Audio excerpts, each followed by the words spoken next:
So I've been replaying Mario Kart 8 Deluxe recently with my girls, and we're having so much fun with it. I've got just how good it is.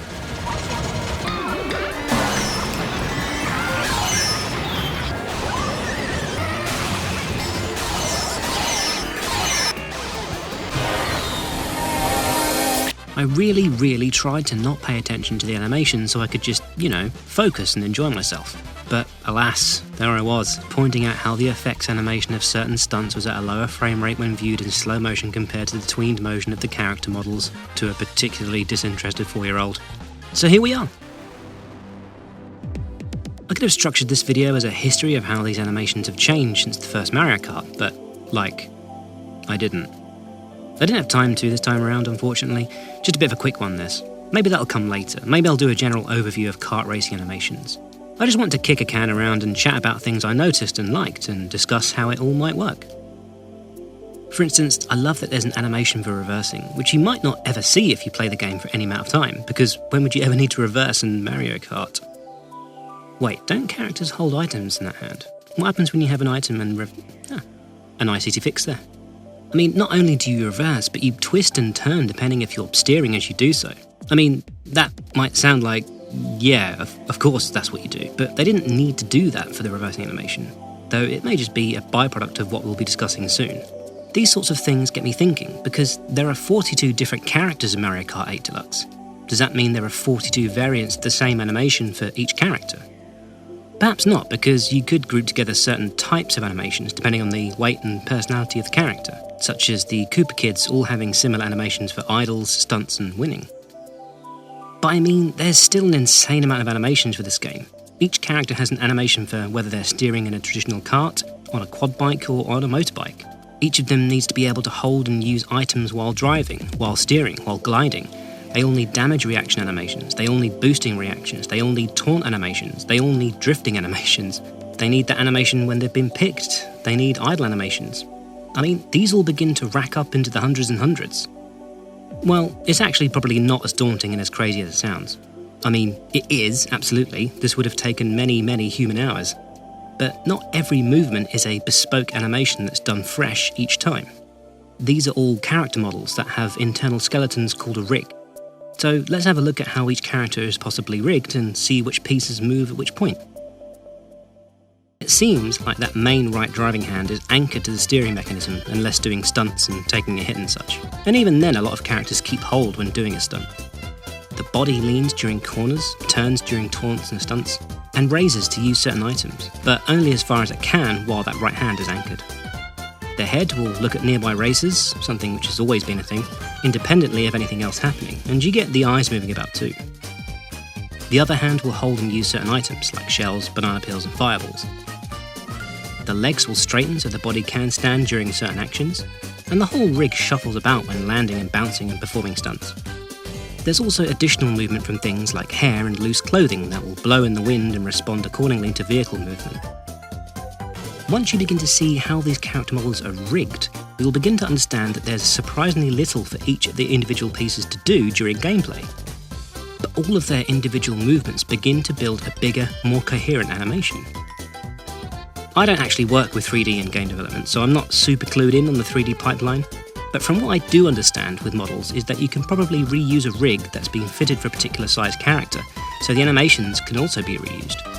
It might not be quite exactly like that, but it explains why you see different characters doing the same thing. The great thing about this though is that you could slightly tweak the animations so they work with that particular character more believably. Smaller characters might need to stand up to throw items, whereas taller characters might not. You can check out my Game Animation Fundamentals video to find out more about how rigs are animated. Mario and Bowser are quite different characters, but they still have some of the same actions. And this goes for third-party characters to the Kartverse as well, such as Link, Isabelle and the Inklings. It's kind of strange seeing Link flail his arms around like this when he takes a hit, as this wouldn't normally fit with his character in his own universe. But it doesn't look too out of place in Mario Kart. I think there's an exception for King Boo as well, as he doesn't have any legs or fingers. Unless he does and they're fully rigged, but we just can't see them. Either way, they've had to cheat certain things, such as when holding and using items, and even steering, and likewise with Shy Guy.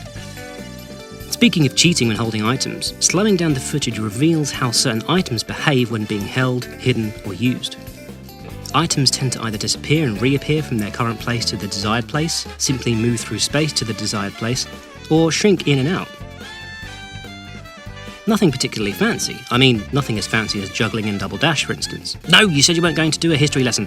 But like with Smash Brothers, these actions need to happen very quickly so as not to interrupt player interaction and feedback.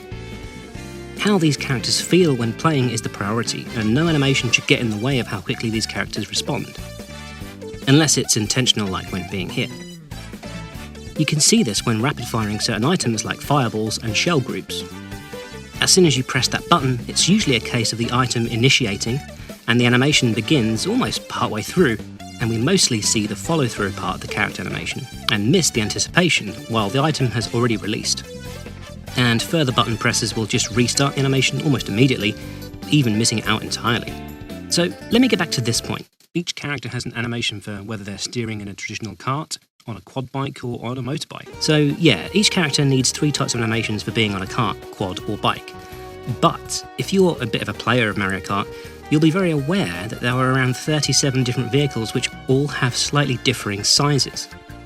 Meaning the character rigs are altered slightly if the handles are further apart or closer together, if the steering wheel is bigger, how far the seat is to the handles. So actually, yeah, there's tons and tons of variations of very similar animations.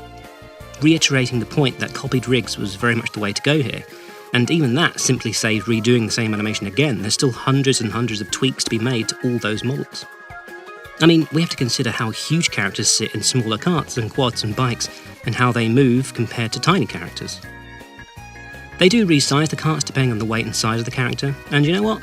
They mostly do a great job of avoiding clipping wherever they can. Clipping is when the mesh, or skin, of an object or objects collide together and appear to phase through each other. Ludwig saluting, for example. Yuck. It's not perfect, but it's bloody good. I mean, just look at Bowser. He should be Clip City, but he somehow looks okay, squeezed into those tiny karts. So, going back to the point I made at the beginning about the reversing animation, the way a rig works means that you might not necessarily need to program in any keyframes for the animation for the arms and such here. The mere fact that the hand is anchored to the body and the body twists might just domino this effect down the joints. The arm might not specifically be animated to move like this, it's probably just because everything else is linked. This type of rig has a special name. Do you know the name of it? 100 points to those in the comments who can identify this type of rig setup. I'll give you a clue, I've talked about it before. Okay, so what does any of this mean?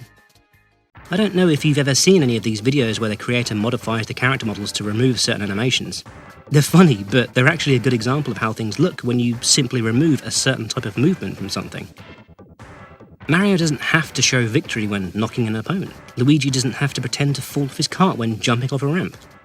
Inklings don't have to smile with glee as they boost. But all of these small things begin to add up. It's the details that paint a bigger, grander picture. Even the karts themselves have additional little details which give the feeling that they're actually working little machines and not just a model. By the way, the slow-mo tool in the highlight reel is very handy and goes to show just how much detail goes into these models. The fact they move this smoothly, this slowly, proves that they've been expertly animated down to the smallest movement. Something which always blows me away is just how much detail is in the backgrounds of the stages, how quickly it all loads and plays without lag. I mean, look at all the cogs of Tick-Tock Clock. Look at the pistons in Lava and Bowser's Castle, the flags in Sunshine Airport, all the instruments in Melody Motorway, all of the varying crowds, even though they're mostly just low frame rate trash models of the background, but they're moving and keeping it lively and immersive. This, in my opinion, is what Nintendo excels at: polish and detail. Keeping things simple, but dipping them in gold and polishing them to a perfect mirror. Most of the time. Maybe that's why I've found myself replaying it lots recently, because it has that Nintendo polish. Or maybe I'm just avoiding work. Thanks to my patrons for helping me to fund this video, and see you next time for my Metroid Dread video. Love you, bye. Hey Robin, what's your favourite Mario Kart character? Yellow. No, your character. Well, who's your favourite person in Mario Kart? I'm looking at my fingers. Are you your favourite character? What's that? That was just a noise from next door. What about, Myself. Yourself? What do you like about yourself? I don't know. What's your favourite car? Is it the shoe car? The cat car. Yeah? Who's better, me or you? Me. You're not very good.